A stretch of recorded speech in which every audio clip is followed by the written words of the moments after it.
Two wheels are better than four. From the mountains to the shore, find us rolling up to the pub. We're 17 Scooters Club. Okay. Hello. Welcome to 17 Scooters Podcast. Happy New Year. Happy New Year. Happy New Year. I look like I have little devil horns. Like my hair's honestly, my hair's dirty, okay? I've been working like doubles, and so I haven't been working out on top of working doubles. So I'm like, then I don't need to wash my hair. So now I have greasy hair, and I'm like, I save my hair wash days for when I run and get really grody. So I'm like, I got devil hair today, and that's kind of fitting. Your hair Um looks like it's the same color as mine from back here. Yours is lighter right now and mine's It's darker, but like if I'm dirty. straight ahead. It's dirty. I know. And that's a good thing because when we had our whole hair drama, it was white here. So, yeah. I've learned my lesson. I think I'm just never dyeing my hair again. I think I'm like, that's what happened to me too. Like I was actually just looking at pictures and I'll send you one. mhm, And maybe we could post it and crop the other person in it out. But I was looking mhm. at pictures and I was like, oh my God, my hair was crazy and all the time. And it was like so blonde. And I was clearly just bleaching the crap out of it. And now I'm like, I just never want to dye it again. So right now it's a little bit darker, but when it grows out, it's going to be, I guess, my natural color. Yeah, like my natural color before, like, cause I did the same thing as you. I dyed it dark because I Uh-huh. wanted dark, but it was temporary dye. So within however many washes, you goes back to your natural hair. And so when it did that, I'm like, ooh, look at my hair. But yeah, I've always taken care of my hair. Yeah, your hair's really blonde. I was just bleaching But it. yeah, but I've always taken care of my hair up until my bad experience. Mm. And they double bleached my hair, even though I knew you weren't supposed to. And I have like little baby pieces here, and I'm like, y'all are dead to me. Just like Um, my friend, who shall not be named, before my mhm. wedding, who decided to give me money pieces, and she bleached my hair, and then it all broke up here. Oh, hi Tony. It all broke up Oh, here, so then I had little spaghetti pieces sticking out, oh and I yeah, had to come over for my wedding to hide it. very similar. I'm just waiting for my hair to grow out, and I'm like, ah, I feel like I always did the whole like hair cycling. Like I look greasy for a few days. I put leave-in conditioner, all that good stuff, just for one person to ruin it. Anyways, as you might be able to tell, it's sprinkling outside, and there's been a debate about snow. And I'm curious. Okay, our listeners can come in and email us or comment somewhere on social media what they think. But was snow more whimsical when you were a child than as an adult? Like, are you bummed to see it snow, or is it kind of like cozy still? What are your thoughts? Well, for me, it definitely was more whimsical as a kid because I feel like it was very much like, oh my God, we get to go bundle up and go play, and there's no responsibility, and school might be canceled, and it's gonna be so fun. And mom will make us hot cocoa, and our friends could maybe come over because sometimes we could walk to our friends' houses. But I feel like as an adult, I'm like, oh my God, I have so much to shovel. I gotta go plow. I still gotta go to work, even if it snows. So now it's Mhm. more of a headache. It is really pretty. Also, as a runner, I run every day outside. It's kind of a pain in the ass. So Yeah. I feel like as a kid, it was more fun, but also I live in a snowy climate where you don't. So maybe you miss it more. I know. Hassam's like, I will never like snow like that. I'm like, but it's so whimsical. Like, it means you could sit, well, you could sit inside all day and do nothing Mhm. because, and I'm like, well, maybe in my line of work, that would be a thing. Like, okay, it's literally a blizzard. Are we closing the bar today? And they'd be like, yeah. Nope. And also, a bar in the blizzard actually sounds really fun. Just everyone getting snowed into a bar. That happened to me And when then, I used to work at the Dirty Bird. I was so mad that they wanted me to come in. I came in, I was like, I'm risking my life. And I wasn't even, maybe I was bartending. Mm. and nobody came in. And so it was kind of fun. All the people outside shoveling, they were like so cold. So, and we were getting no business. So we were making them tea and coffee and hot chocolate, and they were just like coming in and out, and it was blizzarding. And so that was a fun Aw. blizzard bar memory. But other than that, no. Yeah. I think if I ever move somewhere with snow, especially because Hassam's a car guy, like we would have like a mediocre house. Maybe we would still live in our little tiny house, but we would have a heated driveway and we wouldn't have to shovel. I'd feel like that would be the move, I think. Wait, this leads into my brief story. So Oh, I was taking care of the tiny house Airbnb that I take care of, and I went in today because someone checked out yesterday, and then we have a new check-in today. So I went in today, and the people like never close the door, and it's 25 out today. Like it's 25 right now, so it's probably like 15 to 20 last night, cold. Yeah. and the door was open all night. So I went in and I started to do dishes, and the water wouldn't turn on, and it was so cold. I go in there in just my socks because I'm like I cleaned myself out, so I'm not going to go in with my boots. My feet were frozen, and it was so cold that the gas heater, it's like a mini split on the wall, the gas heater wouldn't even turn on. So it took like a good 30 minutes. I had to keep the water like dripping, dripping, dripping, and then finally it all turned on. But yeah, it's cozy. Like when the door is not left open all night, Yeah. it's very cozy in the tiny house in the snow. I remember that always being a problem. We used to go up to like a friend's cabin up by Hunter, and they would always be like, we have to keep the heater on because if the pipes freeze, they're going to burst and then we're not going to have water. And then my dad's never going to let me use the cabin again. So it was like a big thing of like, never let the pipes freeze, because Mhm. then you won't have water. Well, and then they So burst and you have a flood in your house. yeah, and then you can't rent out your Airbnb anymore. That's always my concern with my heater, Lucy, Mhm. because Lucy heats up here, and so it's like 85 degrees up here, but she does not heat in the basement, so we still have to keep heat on down there for the pipes. Do you really? Hmm. Well, maybe when you like, if you make it like an open stairway, like kind of like Patty's was, where you could just go down there, maybe you don't have a door, and it'll crawl itself down there, Well, I'd get like to hot. put in, because we're going to refinish it like into an Hmm. apartment, I'd like to put in like a pellet stove so it would run Oh, on pellets. yes, Yeah. we talked about this, I So it'd think. be totally oil free. Do you want to go first or you want me to go first? Mine's kind of long, so is yours long? Mine's short. So let me go first, and Okay. then we'll see. I'm Okay. kind of sad Natalie's not here. She's too busy for us because she would Hmm. love this, but Tony, I have Tate right here too. oh. He's curled up in a little ball because I don't turn the heat on. Tony's like, it's 85 in here. I'm so hot. I'm a Okay. warm boy. Okay, so yeah, Oh, Natalie's not here, but she would appreciate this episode.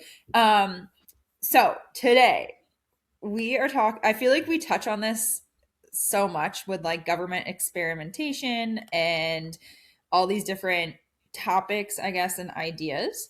But today we're talking about proven, verified CIA human experimentation. Um, no. there's so many, and like I'm going to try to keep it kind of brief, and then based on what we end up liking, I can go back and dive into another episode. So when I started looking at this, I started with obviously MK Ultra, and I was like just kind of exploring because I know we've touched on it before, and then it opened up a whole new door of all these verified, actually verified CIA specific human experimentation. Oh, And what really made me think about this is like I want to know today, like is it going to come out in 50 years that we were being experimented on? Like remember the cloud seeding and I don't know, like all the stuff we talked about probably like a year ago. I don't know. I feel like we are. Like is our food being I don't know, experimented on, the weather, the fog, remember the mysterious fog? Are mhm. I mean, they speaking of fog, over in the valley, like we've been busy at in Pismo Beach because over in Bakersfield, they've been in a fog for people are saying over a month. They haven't seen the sun in over a month. They've just been in some mysterious fog. And I'm like, y'all are being tested on. yes.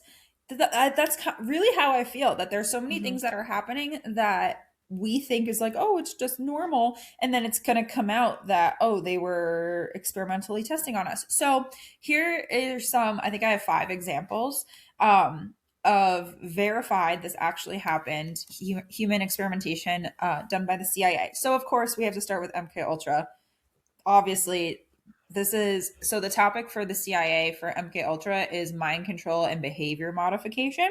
So it was a program and it was in the Cold War era, which I feel like Natalie does all of her topics on. It was in the Yeah. 50s to the 70s, and really what they wanted to do was control or influence human behavior, especially, which is scary, through chemicals and psychological techniques. So what was done to people? People were given obviously LSD and psychoactive drugs without their knowledge or consent, which is insane.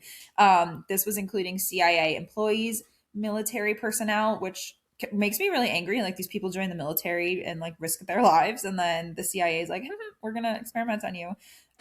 Prisoners, mental patients, and unwitting civilians. So people just didn't know. People Just walking down the street. chilling. Hmm. Yep. Um, So basically, the CIA agents, they tested combinations of drugs, barbiturates followed by stimulants, so like sleepy to like awake, to break down, and they wanted to see how it induced like speech and made you incoherent, which is crazy. Like, think about, you're driving down the road and you're just a citizen, and all of a sudden you're like, blah, blah, blah, like you're mhm. crashing your car. Like, how many accidents they made? I don't know. And you have to pay for that with your insurance money. And if you hit Yeah. somebody, like you're going to jail. Like that's so fucked up. Isn't that crazy? Hmm.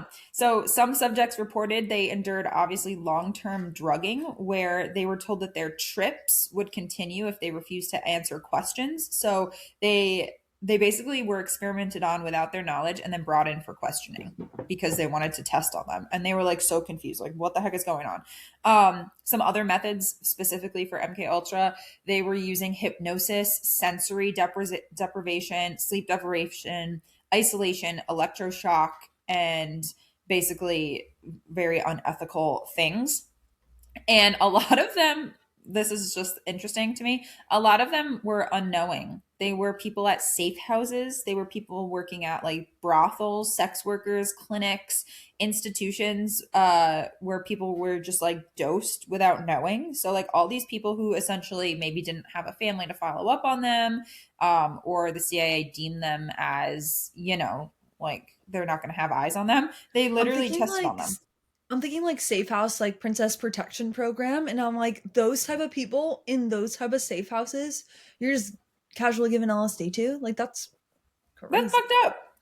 Yeah, So wild. basically, all this was released. Most of the files were destroyed in 1973, but not all of them were. So this is what was pieced together from what was not destroyed.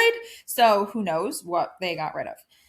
Mm. Um, so then my next topic, this is called Operation Midnight Climax, which sounds a little spicy. Mm. Basically, it was LSD testing on civilians. This was a sub project of MK Ultra. MK Ultra just really ran everything back there. Rocked So the this was, world. yeah, this was in the 50s, and basically the CIA tested LSD on civilians, and again, specifically people in safe houses. So, from my understanding, if you're in a safe house, like you were in a bad situation, right? And the government says, oh, we'll take care of you, we'll rehome you, right? That's okay. So I'm So, just thinking of movies where, like, yeah, like there's a criminal after you, and maybe you're an informant, or maybe you're just like, I don't know, like the government's like, okay, this criminal's after you. I'm going to protect you. They put you in a house with protection and that's what I alias, thought. right? That's what I'm thinking too. So, listen to this. And mind you, this is a government funded thing. So, what was done to people in Operation, and this the name gives it away, Operation Midnight Climax. So it has to do with safe houses. So the CIA set up safe houses in cities in California, specifically San Francisco and also New York, and they hired sex workers to bring in men to these safe houses. So they set up these houses and they said, okay, you're a sex worker, go get some guys, bring them back here. The men, when they were brought back, were secretly dosed with LSD and observed through one-way mirrors and recording devices to study their behavioral effects. Again, this was in the 50s. The CIA agents were behind the glass and they were watching the people under like LSD influence without their knowledge, consent, and they again were recording. And reports from agents involved a different like culture of experimentation. So there was talks about like, is it ethical? Is it obviously not ethical? Um, and again, it was just random civilians and sex workers that they were bringing in. And so that's why it was called Operation Midnight Climax, which is wild to me. Do you have Yeah. any thoughts on that? I just feel like they were like, okay, we don't have video cameras, nobody's watching us, like what can we get away with? Like, you know? I'm Yeah. like, yeah, we could just watch sex workers get dirty and say it's a drug thing. And Like, then but then like, I think that's so sneaky. Like, number one, yes. that the government was paying like, oh, we need random men, like that's who we Mhm. want to experiment on is men, so we're going to have sex workers go get the men and bring them here, and then the men we're just going to drug them. Yeah, and then what were they doing with the sex workers afterwards? Yeah, or were they You just know? like, they didn't say, but were they No. brought in drugged and then the sex workers were like, all right, pay up, we're getting behind the glass to watch like them just Yeah. lollygag around on LSD? I Hard to don't tell. know. Yeah, I don't know. Like, Interesting. very interesting, very 50s coded. Uh-huh. This makes me like not trust anything, and then I'm like, wait, what's going on? But I'm like, yeah, if they could do that, what else are they doing? Like, is all of this even real? Well, I'll tell you what else they're doing. Another one in the 50s was called Operation or Project Bluebird slash Artichoke. What? I don't know what bluebirds and artichokes have to do Sounds with each other. whimsical, but okay, continue. So this was around the same time, and basically they wanted to think about unconventional interrogation methods. They were like, okay, questioning people is not working. What else could we do to get answers? So they looked again into drugs and hypnosis. So the CIA, in the 50s, mind you, thought that there was a truth serum. Like, okay, we're going to give these people these drugs, and then they're going to tell us the truth. And it was sodium penthol, Hmm. and then you would get like hypnotized for interrogation. So basically, they would give them these drugs, put them in total isolation, and then psychologically harass them. And then we know now that like when you do that, the people will say what you want them to say because they they want to be done with it. Yeah. But basically, there are records from the CIA that people were volunteering. Like CIA personnel at the beginning were volunteering and they were used in hypnosis tests, but then the extent of the drugs were used on human subjects in Operation Artichoke, and it was not well documented and they destroyed all the files. So basically, giving people drugs and then like locking them up was not going well. Hmm. Um, but as we know, there was a lot of human drug experimentation. And then basically that leads into just general CIA programs that I thought were interesting. So, again, these are all in the declassified CIA summaries. They did a lot of experiments with LSD, mescaline. I don't know if I'm saying that right. Sodium penthol and other drugs, and basically they were looking at human behavior.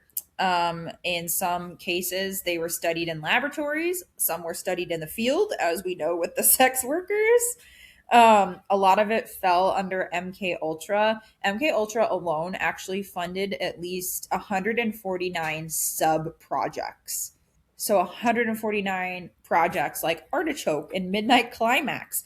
They did it through universities, hospitals, clinics, and other institutions. Sometimes people gave consent and sometimes they did not. There are verified reports that dozens to hundreds of human experimentation like subjects went on, different groups, including prisoners, patients, and unaware civilians. Do you Um, think that the gate program is one of those sub ones? I think for Yeah. sure. And I Yeah. wonder, you said like the pink juice the last time.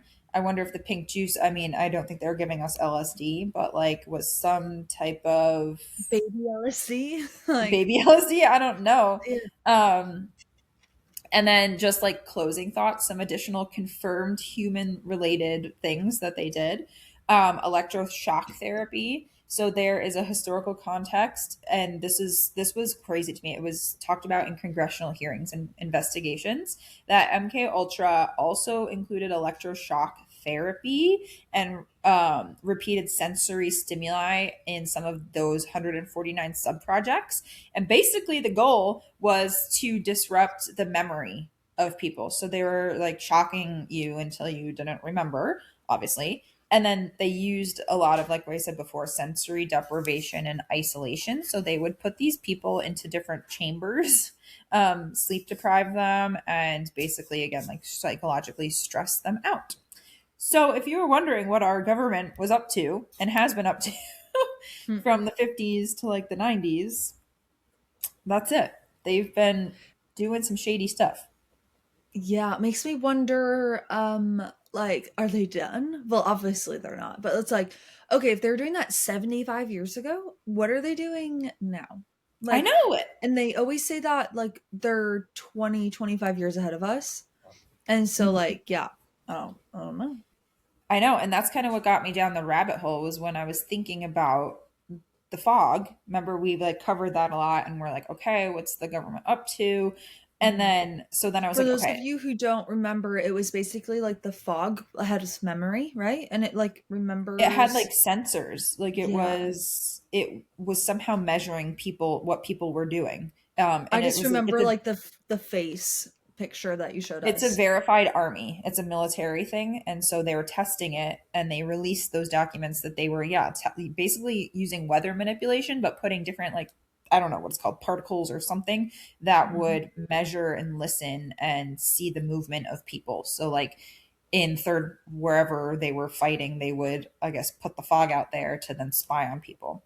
That's That's definitely happening right now in the that's valley. I'm definitely so sorry. happening. Yeah. Considering like that number one, and also hold on, the CIA thought it was okay. Well, I guess they thought it was okay. Like, think about the things that were not released. Like, they admitted those are all in well documented CIA documents. And they said, okay, Mhm. this is fine to be released. We're not doing this anymore. Think about number one, what they're doing today. And number two, what didn't they release to the public? Yeah, like what were in those like destroyed files? Like if this is what they deemed okay to keep I know. in, like what? Interesting, very odd. Yeah. So if Um I've been going about my life now this past like week and a half, just thinking like, I don't know. I think I'm like, what could they be spying us? Besides, like, obviously electronics, but like, what could they be yeah, experimenting on us? And the only two things that I could think of is definitely some type of food related thing, right? absolutely. Like packaged Definitely food food. probably. Food. And then again, I'm back with the weather. Yeah. So I don't know if you guys have any ideas, if you feel like you're being experimented on, how, tell us why, through what avenue. Yeah, food, weather, electronics. I wonder if it's something like so I saw a post, of course, through electronics, Mhm. about a guy whose memory got better when he stopped using his like phone and stuff. So it's like, okay, are they trying to ruin your memory? But I mean, I do this too. I think of something and I'm like, I don't want to forget this. Let me write it down. And then I write it down and then whoop, I get to forget it. Like it's like an email that's already been sent. I don't have to keep it on my mind. You know the have you seen Wally? Yeah. You know, in Wally, they have all the fat people who are just plugging away on their wheelchair, their floating chairs, and then they can't really do anything for themselves. And I think they're just like looking at screens all the time. I think I they feel are. like iPad this kid. that's what I think of, like in the day and age that we live in. Like, do you think that is a way of controlling people? Because if you're dumb, like if you're keeping people dumb, looking at screens, they have no memory, attention, it's easier to influence them or control them. I think so. Okay, I think about this often. This is a little side quest, but I will go to ChatGPT Mm. to um like instead of going to Google and clicking on a bunch of articles about like something, I will go to ChatGPT and use that as fact because I know that ChatGPT goes to Google, goes through everything and narrows it down to me. And so I just assume like, so where I'm going with this zoom out is that I think that they're going to release ChatGPT AI and have them be very very real. And then slowly, I think they're going to start like getting more and more fake and more manipulative. Like if I am like, okay, I can't even think of a question. Like Should they'll I? start lying to, yeah. Is it would it make sense for me to like what should my running schedule be? And then them convincing me that it's better for me to run less and be Yeah. less active or like or eat the packaged food and all of that and like they'll start like having opinions and swaying you one way because that's what the government wants you to They do. So want to control. yes, so I use ChatGPT often for just like for math, for like random Mhm. things, looking things up. But every single time I'm like, huh, like one day I'm going to go and do this and they're going to like start changing what they're saying. So I don't know. Well, I have two thoughts on that. Number one, I wonder, like in the bigger scheme of things, I wonder if ChatGPT was specifically released at this time. Like, do you think ChatGPT is a CIA or government experiment and it's been planned? Because it doesn't seem like it's crazy out of the norm. Like, we've had Google for how long? So now Yeah. this is essentially like a closed Google thing.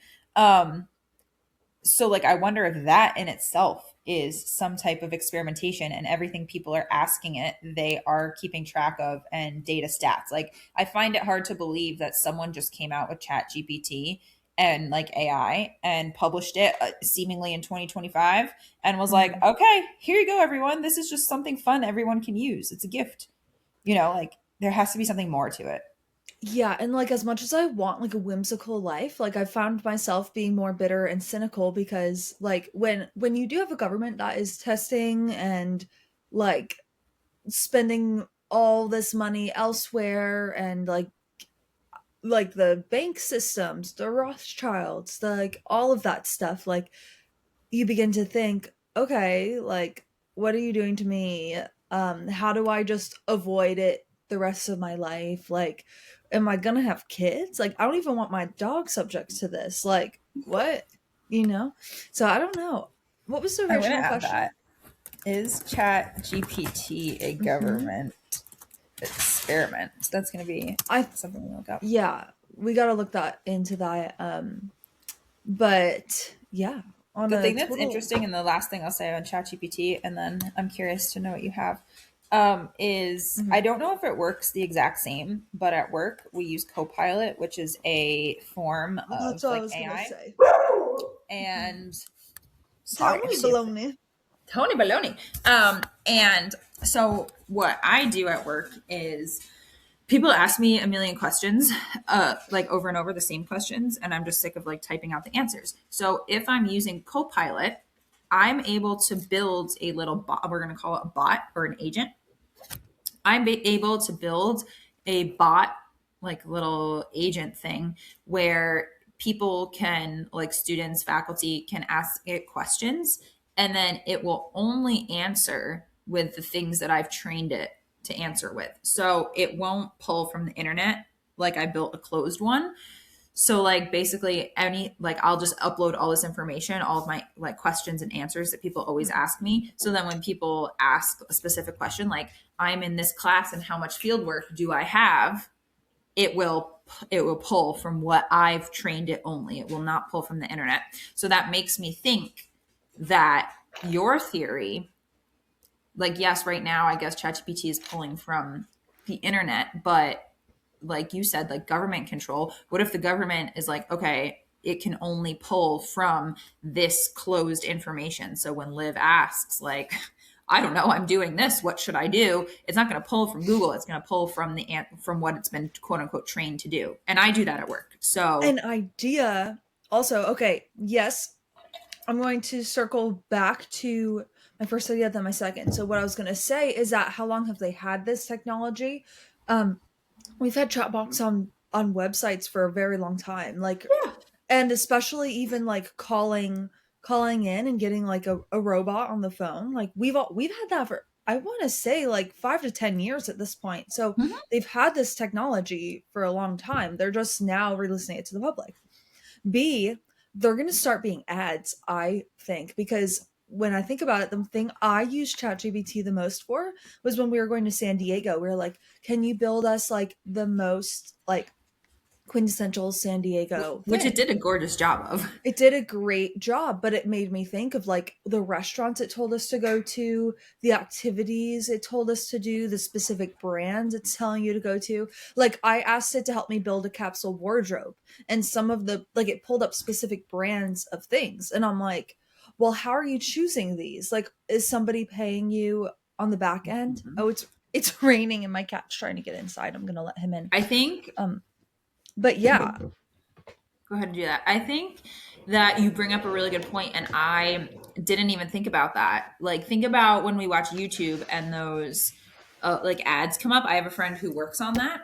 Obviously, the ads come up because the people have paid for them to come up. They're just not randomly coming up. So maybe this is like we're entering a new era. Like for us, ChatGPT is just normal, but like you said, you're going to ask it to do something, and then whoever paid the most money, business or whatever, they're the ones who are going to be promoted. Like, oh, go to this restaurant. Oh, like buy this brand of Mhm. clothes, like you're saying.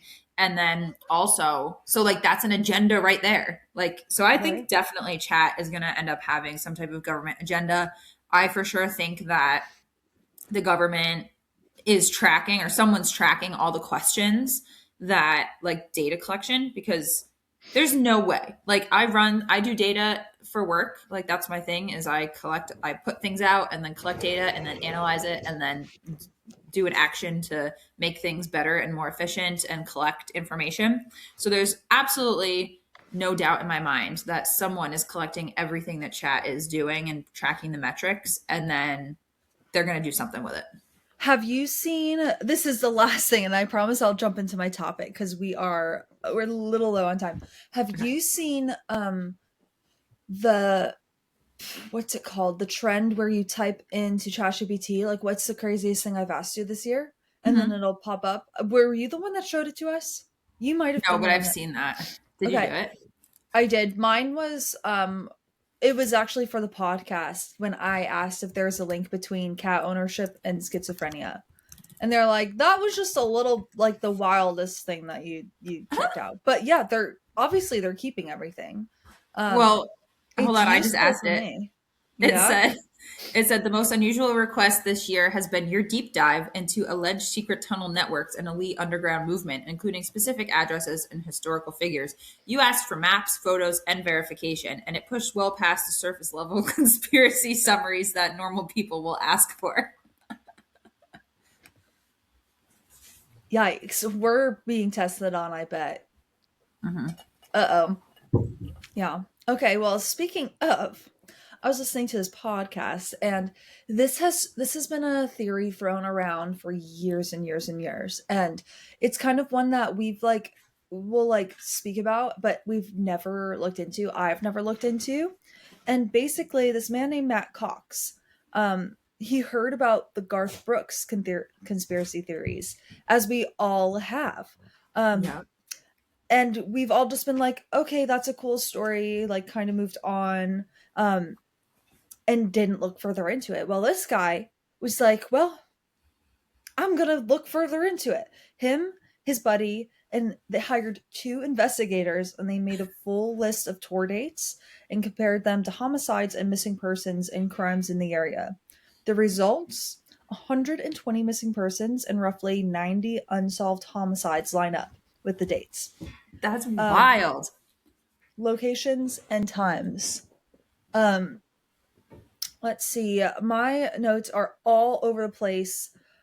I basically just wrote them everywhere. So basically, there is a few of them I'm going to share. Garth went to college in Oklahoma, and there was a woman who went to the same college. Their apartments were only a couple miles away, and she was murdered. Pretty normal. Like, it happens. Um, Anyways, and when they were doing all the math, they eliminated all the evidence that pointed different ways, such as like a black man with dreads was seen in the area. Like they took that one out. They're like a car that he didn't drive. They took that out. So these were only the remaining ones um there. Basically, there is another story about, well, I don't quite have it written down. Basically, there's this girl. She was driving to college, and this was in the Mhm. 90s.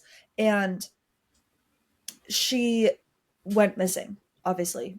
And when all the eyewitnesses said that she was talking to this man with brown hair, 6 foot tall, was with a bunch of 18 wheelers.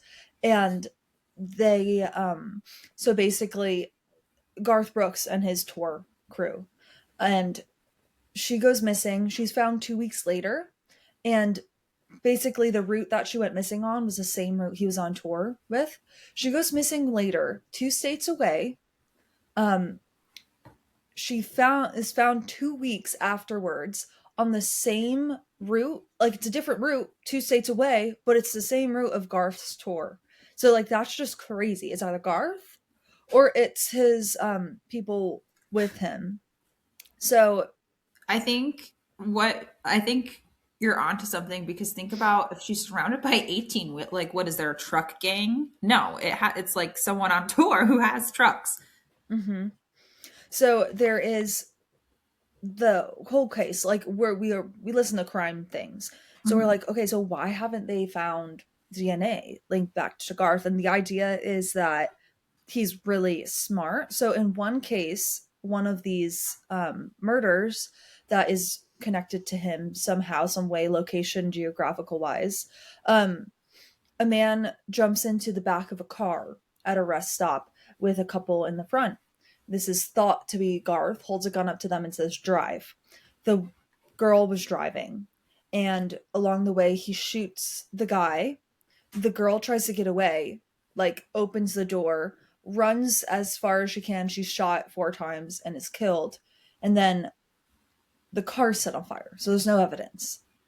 And so people are like, is there an MO? Like why aren't all of these, like, you know how serial killers sometimes have like an MO? They cut Mhm. people's hands off and put them in a plastic bag, wrap them up in newspaper. Um it said that usually when they do that, that is like sex driven. Like Mhm. you could do it, you can be an opportunist killer where you're just like, okay, like I'll just do it this way because this is what makes sense. Or it could be like kind of a fetish, and that's when people are like doing it very specifically, methodically, over and over again. But all of this is like the surface level stuff that I've heard before, pretty much. And so I was wondering, are you privy to Garth's alter ego persona? No, I didn't know about this. Sorry, I had an idea of what you were saying, and I did not think you're going in that direction. I was thinking, what if it's a Garth Brooks super fan who follows him on tour? So But tell me about his. Garth, 1999, this is all over the freaking place. I need to, like, speaking of chat, I need to start throwing my notes in the chat and be like, make this make Organized. sense. Yeah. Chris Gaines is a massive persona of Garth Brooks. He is a sex addict from Australia. He's made up like this whole backstory. He's even been on SNL as, so Garth Brooks hosted SNL and Chris Gaines played SNL. And Wait, it's like this are they the same person? emo, same person, but he will not break character at all. He doesn't break character one bit. So it said that when we're rewinding, when Garth moved to Nashville to pursue music, he was rocker guy. Everyone says that as a kid, he was never into country. He was always into rock. Like he's always wanted to be a rock musician, but sort of like Taylor Swift, he saw his foot in the door would be easier in the country music industry. So he went that route. And once he had a album or two under his belt, he created this backstory for this man named Chris Gaines. He even was on some TV show about it. He basically was from Australia. was in a band called Crush, and one of the bandmates was a pilot that mysteriously died in a plane crash, and the rest of them died in a car crash. Like, and so he was just the lone member, sad emo guy who decided to go on with a solo career, ended up releasing 4 albums under this guy. One of them, one of them went up to like the top, like it was number 5 on the charts, Billboard Top 100. Um, Basically, he Paramount Pictures even gave him a backstory called The Lamb, a movie.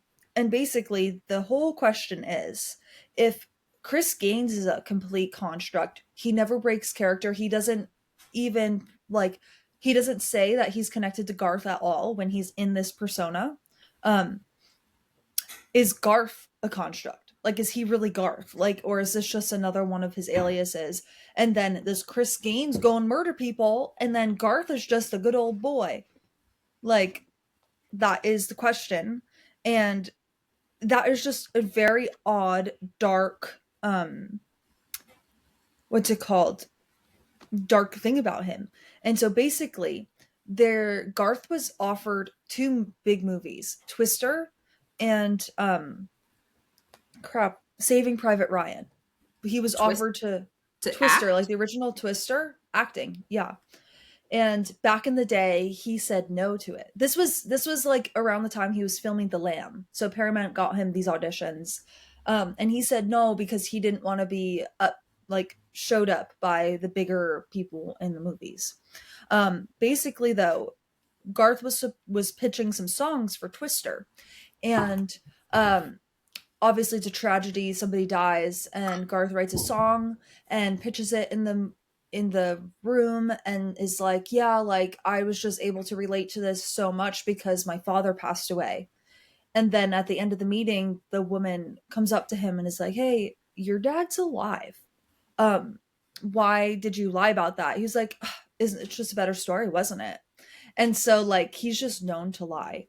um do you have something? I have a lot, so what were you gonna No, keep say? going. I'm just wrapping my head around this because growing up, for context for you, like people listening, growing Mhm. up, all we listened to was '90s country. So Yeah. Garth Brooks was just like you said, like a happy, good old boy Hmm. singing about country things. Like I think I went to a Garth Brooks concert. Good thing I Oh wasn't no, murdered. you were Um, almost it you were was almost almost, one. so this is just crazy to me. Yeah. Okay. Did you know that he also was like dying to be a baseball star? I think I Like, heard that, okay, or was so it Chris Gaines? it I don't know. I don't even know if it was Garth. Basically, I need his birth records. Just gonna say that out here. So basically, once he made money, he was paying millions of dollars to these pro teams, basically as a donation, and in turn it secured him a tryout. Like he was like, I have all this money. All I want to do is play on your teams. He would donate a shit ton of money to a bunch of different baseball teams. And in turn, they would allow him to be at tryouts, and he would never What? make it. He was never like put on a team. There's a picture of him in like a Padres uniform. I think they let him play like, go to like training camp and play with them, but I don't think they ever let him actually Wait, how play. old was he? Because I picture him always as an old man. I think this was in his like 40s, 30s or 40s. Yeah.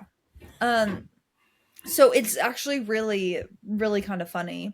But um back to his backstory. So when he got his first paycheck in Nashville from making all of this money, he um he didn't go buy like a condo in Nashville. He didn't like spend it on booze or hotels.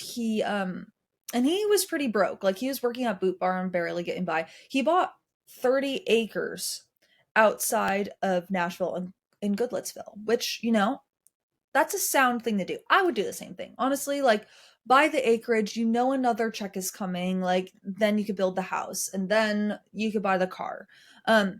Anyways, it's that he um purchased that land for like dumping grounds. And